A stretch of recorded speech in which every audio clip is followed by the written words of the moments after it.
Very excited right now to be joined by Commander Safety Jeremy Chinn. Jeremy, thanks for making time for us, dude.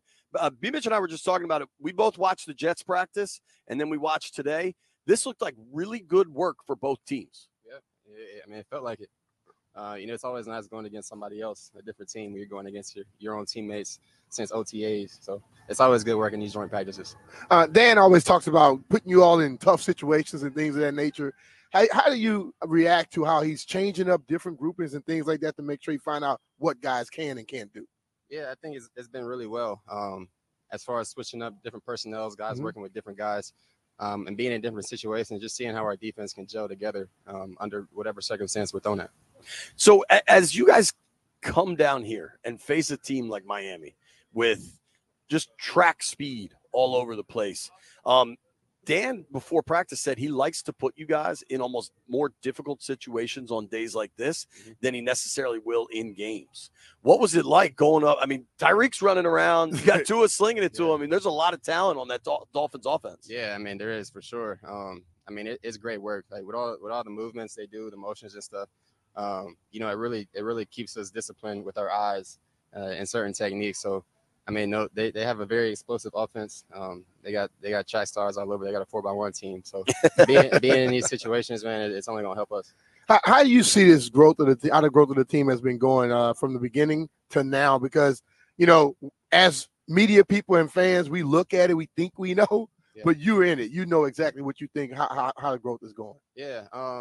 Yeah, man, I think it's going really well. Anytime like a team travels like this, I mean, this is the second week in a row we're away from home for 3-4 days. So just being able to be around each other, eat dinner together, spend time in the hotels, be around the city, whatever, just spending that time together. I really think it just, it gels us together really well. What's it like? I mean, you've been in the NFL for 4 seasons. What's it like to travel this much in the preseason? Is that different, weird? Do you like it? I mean, I've traveled a little bit in previous years in the preseason, but I mean, I do like it. Like I said, it only makes the team closer at the end of the day. So when you can have that before the season starts and just kind of have a rhythm and know how things on the road are going to be, it feels pretty good.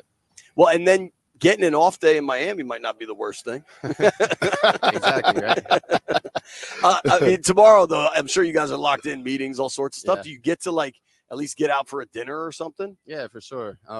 I mean, tonight we got a little bit later curfew. Good. So this will be like our dinner night, hang out a little bit. But it's always great. They take care of us. We got time to be human beings, so it's nice. You got to talk to the rookies like, yo, I know we're in South Florida. No, it's still a work trip. No, they've all got good heads on their shoulders, man. So we'll make sure they're looked after. Speaking of the rookies, Samerstill. So, I mean, you see where B and I have been sitting, and when you guys opened in team drills was in that red zone goal line stuff with the starting defense out there against that Dolphins offense, and looked like there was like a double fire blitz, and then Samerstill is on the long kind of drag with Tyreek and just makes a play on the ball. What's it like seeing a rookie like that, no fear going against Tyreek Hill? Man, I love it, man. I love it. He's got a great head on his shoulders. He's competitive as hell. He works his ass off. So I'm really excited about him. I'm really happy that, he's with us, and I think he's going to have a hell of a year. That's the kind of rookie that makes you not have gray hair. Well, you don't have to worry about it. He's a great rookie, man. He brings us snacks. He brings food on the plane. So, I mean, every box he takes it. Some people welcome it, JP. What kind of snacks? Man, the meeting rooms is full. It's full with snacks, whether it be honey buns, candy, chips. I mean, he takes. He makes sure the veterans are taken care of. He's gonna order smoothies for meetings and stuff. That's awesome. During camp, he brings Chick-fil-A onto the plane. So, I mean, he does everything.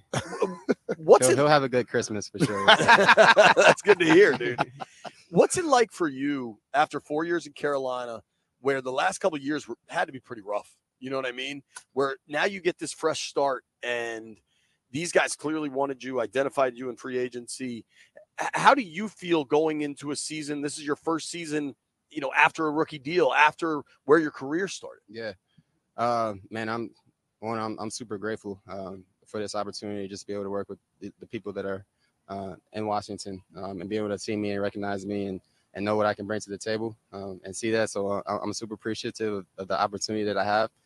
And I'm super excited, man. It feels like a revival for myself and my career. and I know I'm exactly where I'm supposed to be. That's people great. people ask you sometimes your predictions. I'm not going to ask you a prediction. What's your expectation for the teams this year? My expectation. It's a different way of being asked. Yeah. Man, really, I expected this team to continue to grow together and push each other, and I know we continue to do that every single day and continue to take pride in that. Then I just know that the sky's the limit for us. Definitely.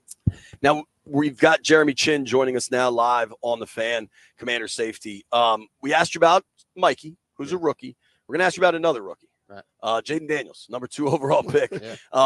You played with Bryce in Carolina. Like, what do you think of Jaden, both in how he carries himself as a rookie and just the performance on the field? Yeah, I mean he's very confident, like the way he carries himself. But he also has a level of humility too, as well. Shout out Ocho Cinco, man. Are you guys boys? Clearly. Hey, clearly you see what's going on. Come on. But nah, Jaden, man, he's super confident, as he should be, man. He's worked very hard to be where he's at, and he's also a hell of a competitor. But just I think guys really gravitate to him just because they see how he carries himself, that humility. But also that confidence as well. So it's easy to rally behind him. And then just when you're going through practice against him, what stands out? Because I notice the quick release, and for a young guy to never be scared to throw to a spot. He doesn't put us in harm's way neither. Before a receiver's even making a break. Yeah, I mean, like I said, that's that confidence. I can't tell you where it comes from, but it's there. Yeah. Yeah. Okay. Dude, you're so nice to join us, and we don't want to keep you too long. I know you got meetings and probably want to cool. What's next? Cool tub? Cold plunge? What do you do? I'm about to get a lift in right now. Really? Yeah. And are you guys, do you have a walkthrough with them tonight, or was it just the joint? What you should do is go lift with him, Jay. We can film that. We'll go viral, I promise you. I don't know that Jeremy and I are quite lifting the same amounts. I didn't say lift the same weights, just do the same routines. I have asked Chad to get me a program before. All the weights are overrated, man. What do you like to do? Are you a resistance guy? You want to know the truth? Like, yeah, I do Pilates a lot, man. Like, really? I love Pilates. I still lift weights a lot. But Pilates, man, it just has my body feeling so good. Just the way I can move, my core. Might make him a better golfer. See, you golf? There you go. I'm saying you. Okay. You need to get those hips a little tight. My hips. I'm externally rotated. Yeah. And I need to work on my internal rotation. We can get you on a reformer. Shakira say hips don't lie. Hey man, men lie, women lie, not hips. Don't. Well, dude, appreciate you, Jeremy. Jeremy, thank you so much, man. Thank you. Hold on, let me see this real quick. Compete every day. Yeah. Is everybody wearing that? They should. If they don't wear it, they better live it, right? Right, exactly. Is that the message every day from DQ? I mean, that's what we come here to do, man. Compete and win everything that we do. So, I mean, I think the mantra of this camp is just to compete, and that's what we want to do in everything. Compete on the field, in the weight room, in the training room, in the meeting rooms. Just compete, just whether it be with somebody else or with yourself.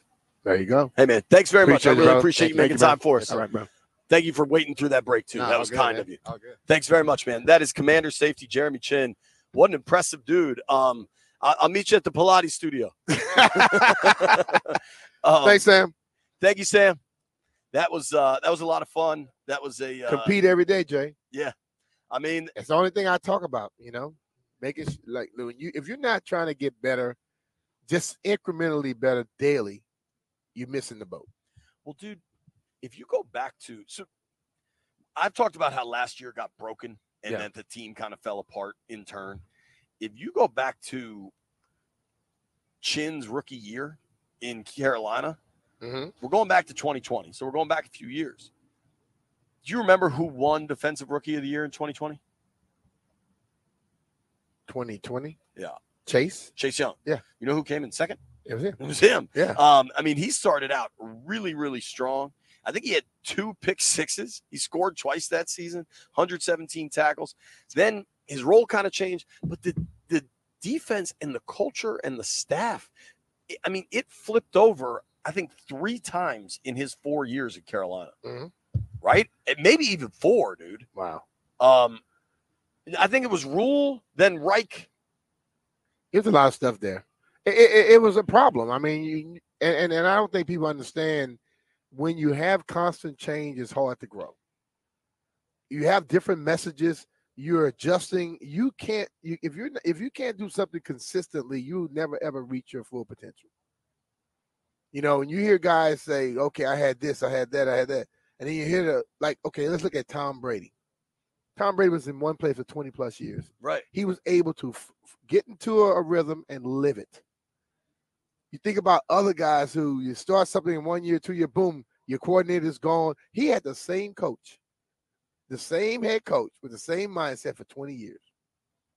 You grow then. When you have constant change, you can't get it done. His coordinator. You want to talk about Brady? McDaniels gave up other jobs just to stay. Yeah. You know, and then left the Colts high and dry. Eventually took that terrible Denver job and had Tebow and whatever else.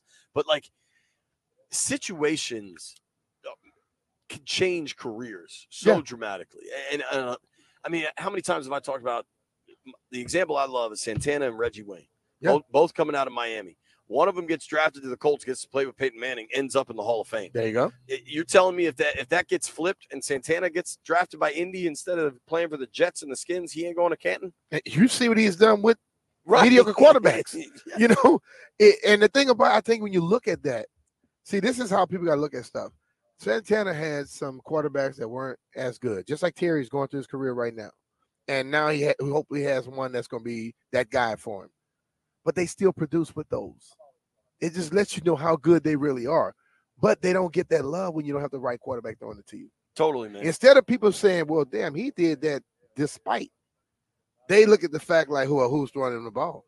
I think when you look at who's throwing him the ball, that shows that he's a lot better than what you think he is.